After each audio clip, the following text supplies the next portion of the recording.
बिस्मिल्लाहिर्रहमानिर्रहीम। अस्सलाम वालेकुम बच्चों आज का हमारा लेक्चर है रिस्पिरेशन के टॉपिक से, जिसमें हम क्रेब्स साइकिल को ट्रिक के साथ समझेंगे भी और इसी लेक्चर में हम इसको याद भी करेंगे।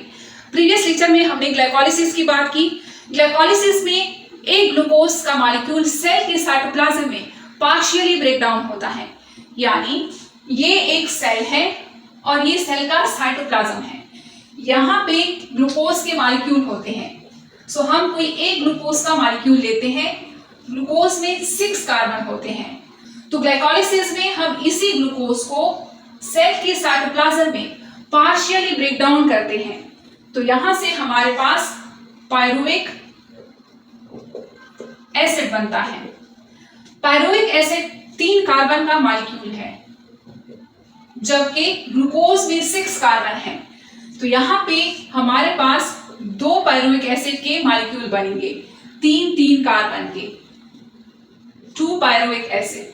और ग्लाइकोलिसिस का प्रोसेस 10 स्टेप में कंप्लीट होता है, यानी ग्लूकोज जो है ये आहिस्ता आहिस्ता करके हम इसको तोड़ते हैं और यहाँ से 2 ATP बनाते हैं और 2 NADH2B बनाते हैं। तो बच्चों अब यहाँ पे जो 2 पायरुविक एसिड के मॉलिक्यूल बन गए हैं, अब इनकी किस्मत का फैसला जो है ये सेल करता है। अगर ये सेल किसी एनएरोबिक ऑर्गेनिज्म का है तो ये पायरुविक एसिड इसी साइटोप्लाज्म में एक स्टेप आगे जाएगा और यहाँ पे फर्मेंटेशन करेगा। फर्मेंटेशन हम नेक्स्ट लेक्चर में कवर करेंगे। जबकि अगर ये सेल किसी एरोबिक ऑर्गेनिज्म का है, यानी सेल के अंदर जो है माइटोकॉन्ड्रिया प्रेजेंट है, सेल के अंदर माइटोकॉन्ड्रिया प्रेजेंट है।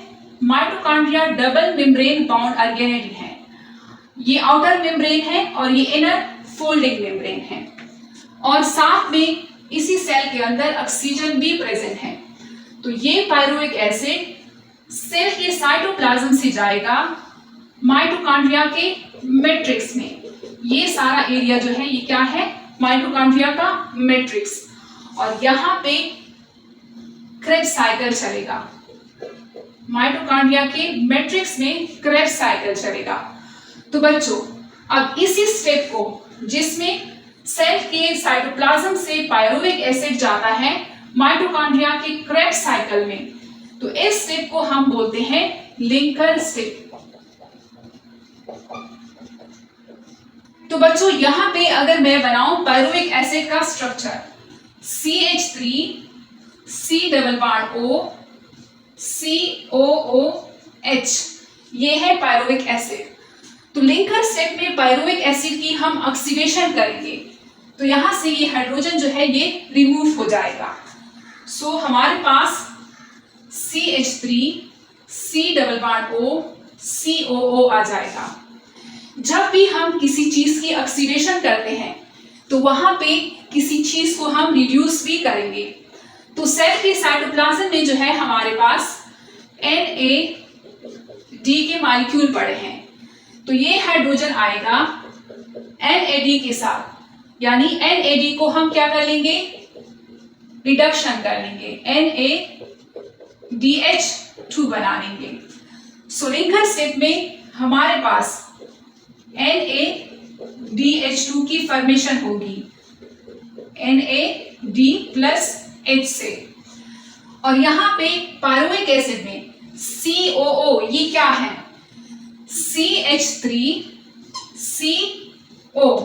CH3CO और ये कार्बन डाइऑक्साइड है CO2 है। सो यहाँ पे हम कार्बन डाइऑक्साइड को भी रिलीज करते हैं, यानी लिंकर स्टेप में हम यहाँ से एक CO2 भी उड़ा देते हैं। तो बच्चों हमारे पास क्या रह जाता है, हमारे पास रह जाता है एसिटाइल। ये एसिटाइल अब माइटोकॉन्ड्रिया में सल्फर के मौजूदगी में जो है CoA से मिलाप करेगा।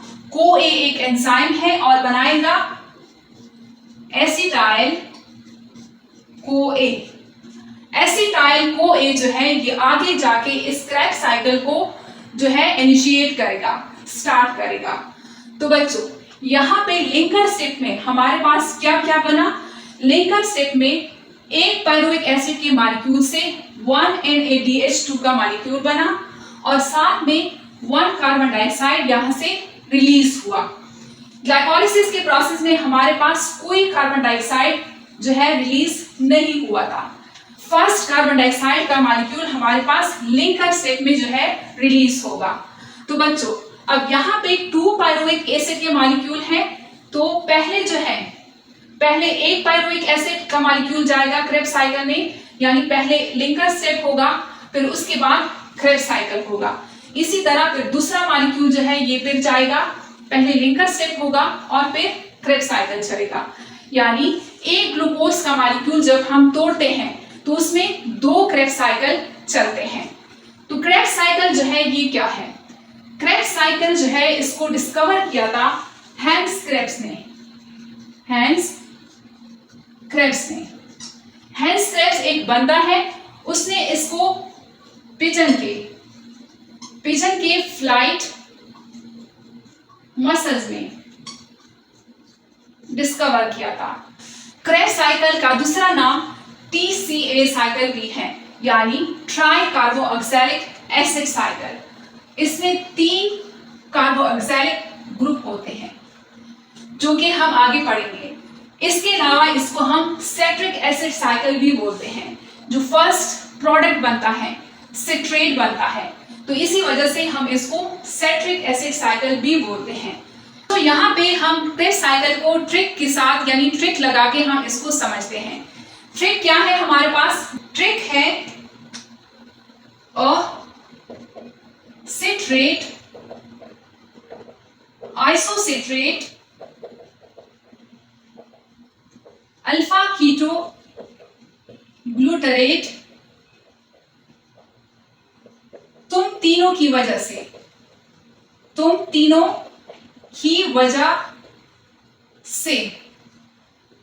सक्सीनाइल कुआं में सक्सीना, फ्यूमा और मैं लेट हो गए।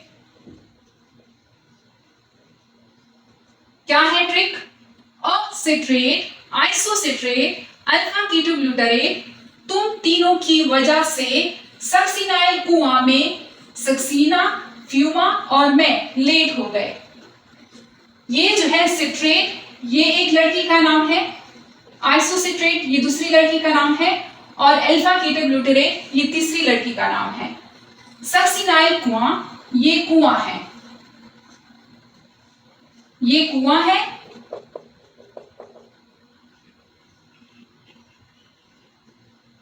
वेल है, कुआं। सक्सीना ये भी एक लड़की का नाम है, फ्यूमा ये भी एक लड़की है और मैं जो है ये मैं है आई। तो बच्चों citrate isocitrate alpha keto glutarate, तुम तीनों की वजह से सक्सीनाइल कुएं में सक्सीना, फ्यूमा और मैं लेट हो गए। क्या है? Citrate isocitrate alpha keto glutarate, तुम तीनों की वजह से सक्सीनाइल कुआं में सक्सीना, फ्यूमा और मैं लेट हो गए। तो बच्चों इसको हम कैसे लिखेंगे ये मैं प्रूफ कर देती हूं। यहां मैं बना लेती हूं माइटोकॉन्ड्रिया। ये माइटोकॉन्ड्रिया का आउटर मेम्ब्रेन है और ये है इनर मेम्ब्रेन जो कि फोल्डिंग है, और ये सारा जो है ये मैट्रिक्स है माइटोकॉन्ड्रिया का। यहां मैं लिख लेती हूं ये है माइटोकॉन्ड्रिया और ये सारा जो है ये सारा साइटोप्लाज्म है, यानी ये सेल का साइटोप्लाज्म है ये सारा। अब सेल के साइटोप्लाज्म में पायरुविक एसिड लिंकर स्टेप के थ्रू यहां पे एंटर करेगा। यहां मैं लिख लेती हूं पायरुविक एसिड। तो पायरुविक एसिड जो है लिंकर स्टेप के थ्रू हमने क्या बनाया? एसिटाइल एसिटाइल CoA बनाया। तो बच्चों अब इस O से क्या बनता है?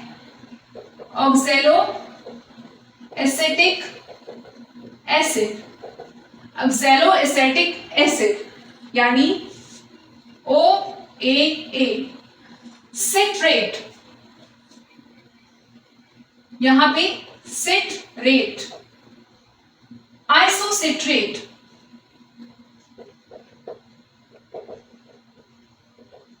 अल्फा कीटोग्लूटारेट,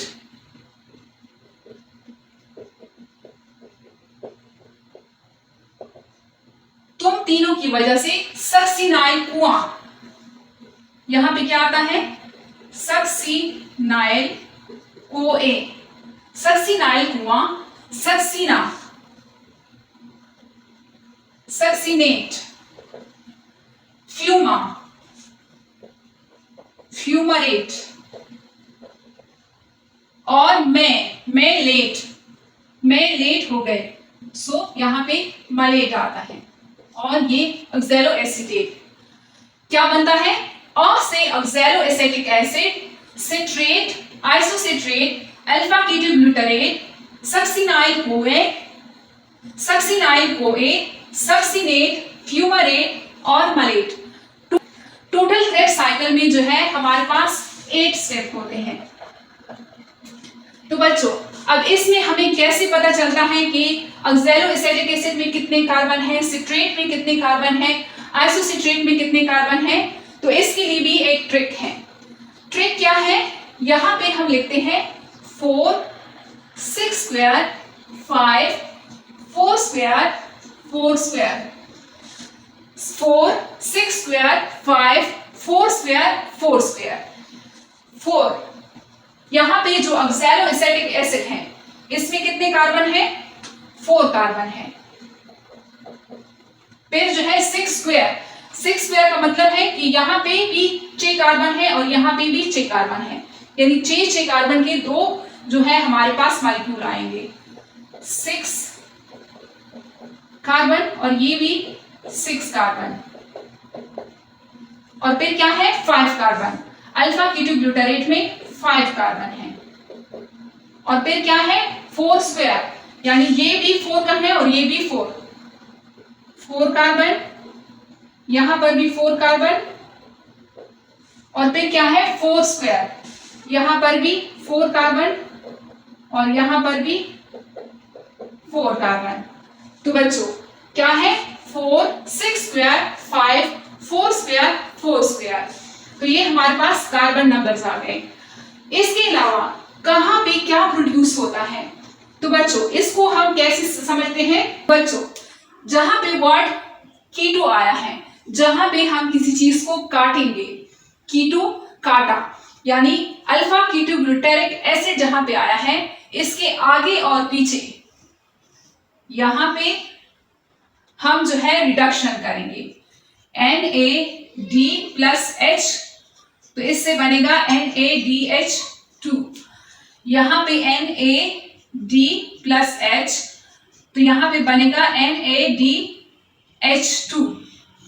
जब भी हम रिडक्शन करते हैं तो यहां से साथ में कार्बन डाइऑक्साइड भी रिलीज करेंगे, सो यहां से भी कार्बन डाइऑक्साइड रिलीज होगा। इसके अलावा यहां पे जो लास्ट स्टेप है मलेट, मलेट में भी NAD+H, तो इसकी हम रिडक्शन करके NADH2 लगा देंगे। तो बच्चों इसके अलावा सक्सिनाइल CoA जो है, थोड़ी बहुत हमें सक्सेस जो है हासिल हो गई है। सक्सिनाइल CoA में थोड़ी सी हमने सक्सेस गेन की है, तो यहां पे हम एक GDP को GTP में कन्वर्ट कर देंगे। यहां पे पहले जब एनर्जी बनेगी तो वो GTP की फॉर्म में होगी, लेकिन बाद में ये GTP जो है ये कन्वर्ट होके ATP बना लेगा, यानी सेल जो है ATP की फॉर्म में ही एनर्जी को यूज कर सकता है। तो बच्चों सक्सिनाइल CoA के बाद यहां पे हम एक ATP रिलीज करेंगे और यहां पे जो फ्यूमरेट आया है, फ्यूमरेट के आगे FAD को हम क्या कर लेंगे, रिड्यूस कर देंगे, FADH2 बना लेंगे। तो बच्चों इसको कैसे हम सीखेंगे, समझेंगे। अल्फा कीटो ग्लूटारेट के आगे और पीछे हम क्या कर लेंगे, रिडक्शन कर लेंगे, NAD के NADH2 बना लेंगे, NADH2 बना लेंगे, और लास्ट में भी हम NADH2 बना लेंगे। सक्सिनाइल CoA जहां पे हमें बहुत थोड़ी सी सक्सेस जो है हासिल हो गई है, सो यहाँ पे ATP हम रिलीज करेंगे, यानी ATP हम बना लेंगे। इसके अलावा फ्यूमरेट, F फॉर फ्यूमरेट, तो यहाँ पे FADH2 हम बनाएंगे, फ्यूमरेट से आगे हम FADH2 बनाएंगे। तो ये तो है एक पायरुविक एसिड का मॉलिक्यूल जो हमने क्रेब्स साइकिल में घुमाया। तो बच्चों यहाँ पे अगर मैं काउंट कर लूं कि एक क्रेब्स साइकिल में जब एक पायरुविक एसिड, 1 पायरुविक एसिड का मॉलिक्यूल हम घुमाते हैं, यानी एक क्रेब्स साइकिल में, तो इसमें कितने NADH2 रिलीज होते हैं, यहां गिन लेते हैं, 1 2 3 NADH2 3 हमारे पास आते हैं, जबकि एक जो NADH2 है वो लिंकर स्टेपनी भी बनता है, सो +1, टोटल में हमारे पास 4 NADH2 बनते हैं।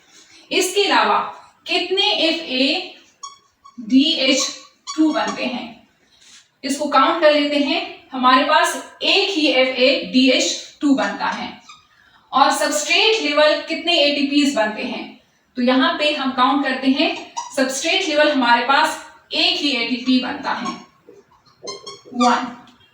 तो बच्चों इस NADH2 और FADH2 जो कि क्रेब्स साइकिल में बन गए हैं, यहाँ पे अब इनको हम मजीद लेके जाएंगे जो माइटोकॉन्ड्रिया का इनर मेम्ब्रेन है, जो कि फोल्डिंग है, यहाँ पे कुछ कॉम्प्लेक्सेस लगे होते हैं, तो इन कॉम्प्लेक्सेस में हम NADH2 और FADH2 को डालेंगे, इनको पीसेंगे यहाँ पे, और यहाँ से इलेक्ट्रॉन ट्रांसपोर्ट चेन में हम इससे ATPs बनाएंगे।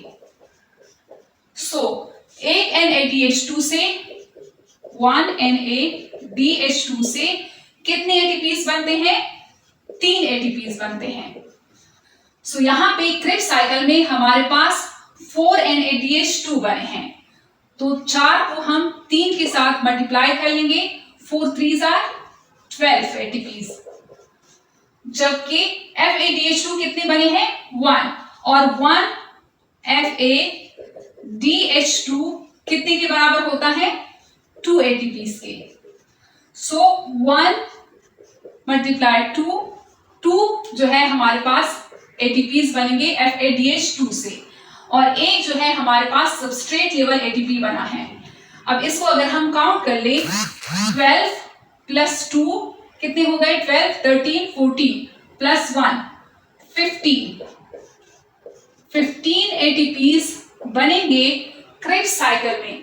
एक पायरुविक एसिड के मॉलिक्यूल को जब हम क्रेब्स साइकिल में घुमाएंगे तो 15 ATPs बनेंगे, जबकि हमारे पास कितने पायरुविक एसिड के मॉलिक्यूल हैं, 2, 15 को हम डबल कर लेंगे, यानी 2 पायरुविक एसिड के मॉलिक्यूल हैं, यहाँ पे हमारे पास 30 ATPs बनेंगे।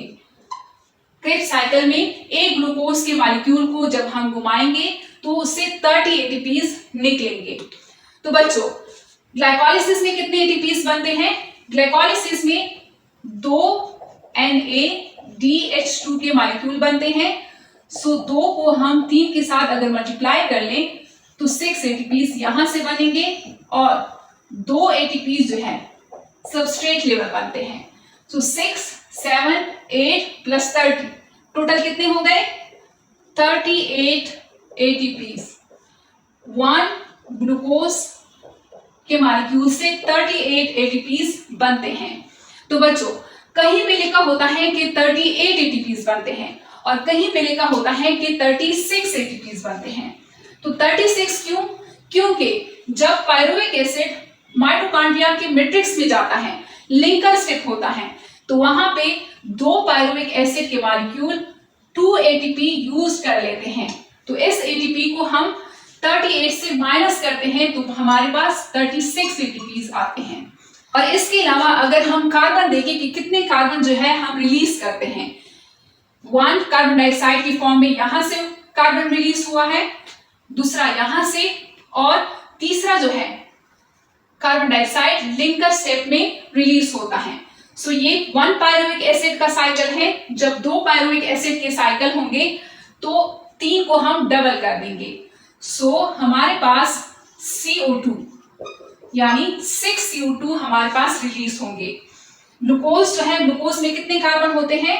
6 कार्बन होते हैं, 1 2 3 4 5 6। इनके बॉन्ड को ब्रेक करके, इनको धुआं करके कार्बन डाइऑक्साइड की फॉर्म में हमने ग्लूकोज को धुआं किया और यहां से 38 ATPs हमने निकाले। तो ये है आज का हमारा लेक्चर। उम्मीद करती हूँ आप लोग को समझ में आ गया होगा। अगर आप मेरे साथ पढ़ना चाहते हैं तो मेरे चैनल को सब्सक्राइब करें और मेरे वीडियोस को लाइक करें। मिलते हैं नेक्स्ट लेक्चर में। अल्लाह हाफिज।